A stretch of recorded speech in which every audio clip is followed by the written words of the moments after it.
कक्षा 10 के विद्यार्थियों का स्पर्श में दूसरा चैप्टर है डायरी का एक पन्ना, सीताराम सेक्सरिया जिसके रचनाकार है लेखक है। डायरी का एक पन्ना जैसे कि आप पाठ के नाम से ही परिचित हैं। हिंदी गद्य में अनेक विधाएं हैं और उन्हीं में से एक विधा है गद्य लेखन में डायरी लेखन। डायरी की उस विधा को ही यहाँ पर विकसित किया है और उसी डायरी के एक स्मृति को यहाँ पर लेखक ने प्रस्तुत किया है।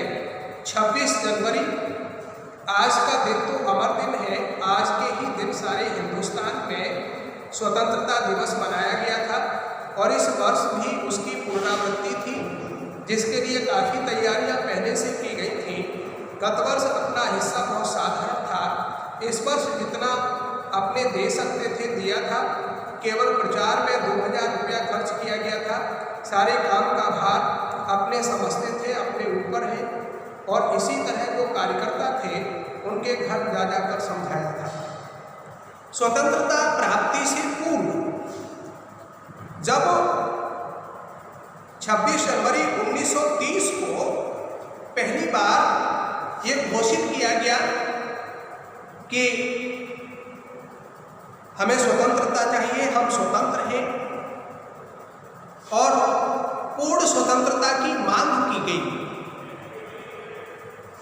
उस 26 जनवरी के दिन को ही बाद में हमारे गणतंत्र दिवस के रूप में चुना गया और 26 जनवरी 1950 को उसे गणतंत्र दिवस के रूप में माना गया और हम आगे भी उसे मनाते आ रहे हैं। उसी 26 जनवरी के बारे में लेखक ने बताया कि सारे हिंदुस्तान में स्वतंत्रता दिवस मनाया गया था और एक अमर दिन के रूप में इसको मनाया जाता था। आज उसकी पुनरावृत्ति थी, उसको दोबारा से उसी 26 जनवरी को उसकी वर्षगांठ के रूप में मना रहे थे। सारी तैयारियां कर ली गई थी।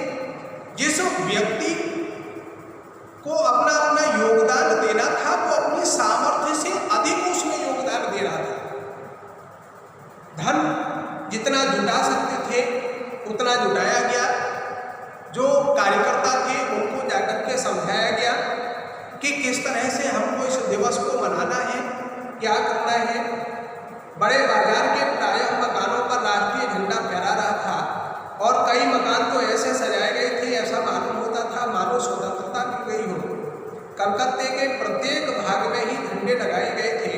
जिस रास्ते से मनुष्य जाते थे उसी रास्ते में उत्साह और नवीनता मालूम होती थी।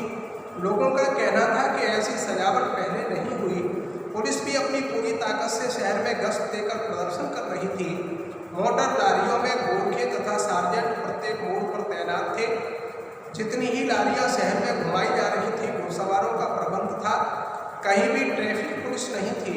सारी पुलिस को इसी काम में लगाया गया था। बड़े बड़े पार्कों तथा मैदानों को पुलिस ने सवेरे से ही घेर लिया था। स्वतंत्रता चाहने वाले भारतीय इस दिन को स्वतंत्रता दिवस के रूप में मनाने की तैयारियां कर रहे थे। संपूर्ण कलकत्ता नगर, पश्चिम बंगाल का जो शहर था कलकत्ता नगर, वहां एक विशेष उत्साह था और स्वतंत्रता की पहली लहर भी पश्चिम बंगाल से ही आरंभ हुई थी। वहां पर स्वतंत्रता प्राप्त करने की जो भावना थी लोगों में अन्य स्थानों की अपेक्षा अधिक थी। कलकत्ता नगर को पूरी तरह से सजाया गया था। घर घर इस तरीके से सजाए गए थे मानो ऐसा प्रतीत होता था जैसे स्वतंत्रता प्राप्त हो गई। कलकत्ते के स्थान स्थान पर झंडे लगाए गए थे। जिस रास्ते से लोग गुजरते थे उनमें एक नवीन उत्साह का संचार होता था। लोगों का कहना था कि ऐसी सजावट हमने पहले कलकत्ता नगर में कभी नहीं देखी। लोग और इसके विपरीत सरकार जो थी उसने पुलिस को पहरे पर लगा रखा था। स्थान स्थान पर पुलिस की गाड़ियां और घोड़ों पर पुलिस वाले सवार दिखाई दे रहे थे। वो बड़े बड़े पार्कों और मैदानों को पुलिस ने घेर रखा था। वो यह चाहते थे कि किसी भी तरह से इनकी कोई सभा न हो सके। स्वतंत्रता आंदोलन से जुड़ी हुई मॉन्यूमेंट के नीचे जहां शाम को सभा होने वाली थी, उस जगह को तो भोर में 6 बजे से ही पुलिस ने बड़ी संख्या में घेर लिया था, पर तब भी कई जगह तो भोर में ही झंडा फहराया गया। श्रद्धानंद पार्क में बंगाल प्रांतीय विद्यार्थी संघ के मंत्री अविनाश बाबू ने झंडा गाड़ा तो पुलिस ने उनको पकड़ लिया तथा और लोगों को मारा या हटा दिया। तारा सुंदरी पार्क में बड़ा बाजार कांग्रेस कमेटी के युद्ध मंत्री हरिश्चंद्र सिंह झंडा फहराने गए, पर वे भीतर न जा सके। वहां पर काफ़ी मारपीट हुई और 2-4 आदमियों के सिर फट गए। गुजराती सेविका संघ की ओर से जुलूस निकला जिसमें बहुत सी लड़कियां थीं, उनको गिरफ्तार कर लिया। मॉन्यूमेंट के नीचे जहां शाम को सभा होने वाली थी, उस स्थान को पुलिस ने पहले से ही घेर लिया। एक स्मारक था और सुबह से ही पुलिस ने उस स्थान को घेर लिया। कई जगह तो यद्यपि सुबह को ही झंडा फहरा दिया गया था। पार्कों में विभिन्न स्थानों पर लोगों ने ध्वज फहराने की, झंडा फहराने की कोशिश की। बदले में उनके साथ मारपीट भी की गई, उनको गिरफ्तार किया गया।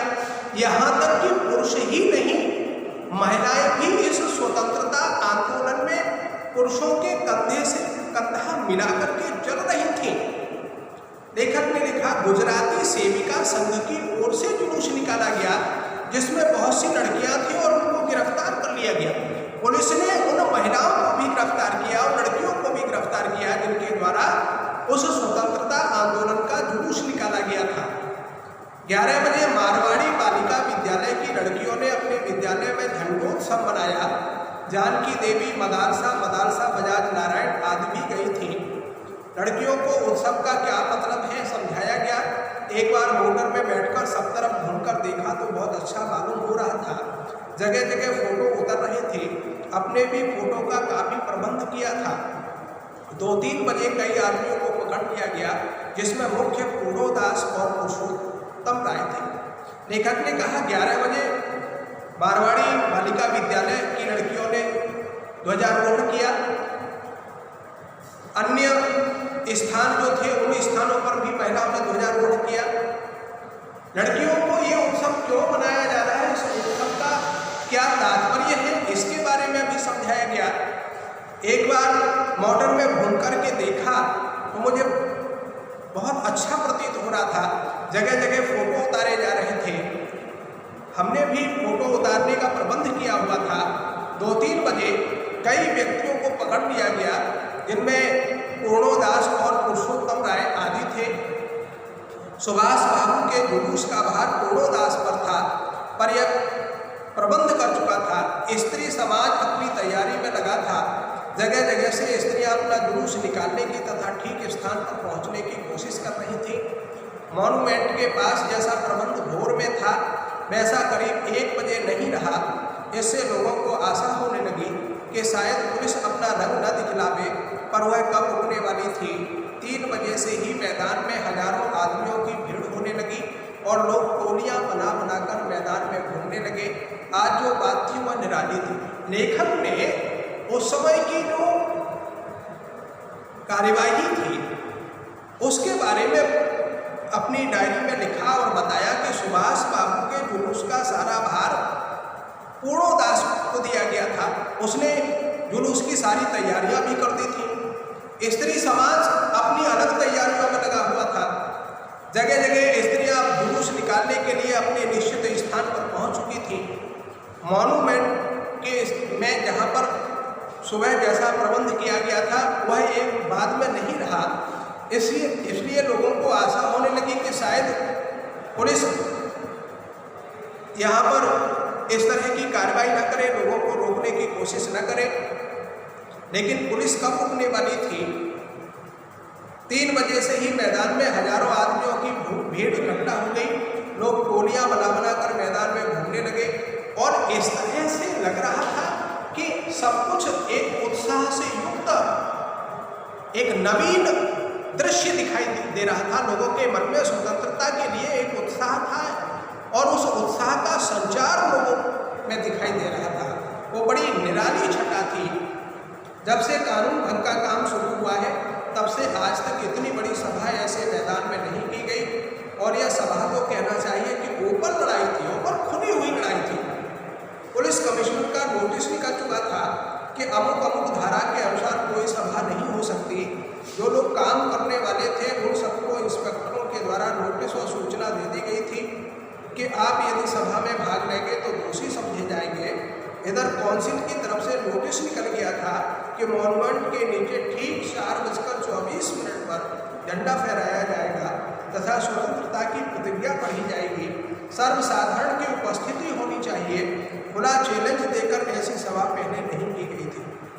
दोनों ही तरफ से, एक तरफ स्वतंत्रता आंदोलनकारी और दूसरी तरफ उनको रोकने के लिए गवर्नमेंट की पुलिस, दोनों ही अपने अपने स्थानों पर डटे हुए थे। इतनी बड़ी सभा का आयोजन इससे पहले कभी नहीं किया गया था और ऐसा लग रहा था जैसे आंदोलनकारियों ने या स्वतंत्रता प्राप्ति की चाहत रखने वाले लोगों ने सरकार के विरुद्ध ये एक खुली लड़ाई छेड़ दी थी। यद्यपि पुलिस कमिश्नर का नोटिस निकाला जा चुका था कि यदि किसी ने भी इस तरह की सभा का आयोजन किया या लोग एकत्र हुए तो विभिन्न धाराओं के अंतर्गत उन पर कार्यवाही की जाएगी, उनको दोषी माना जाएगा।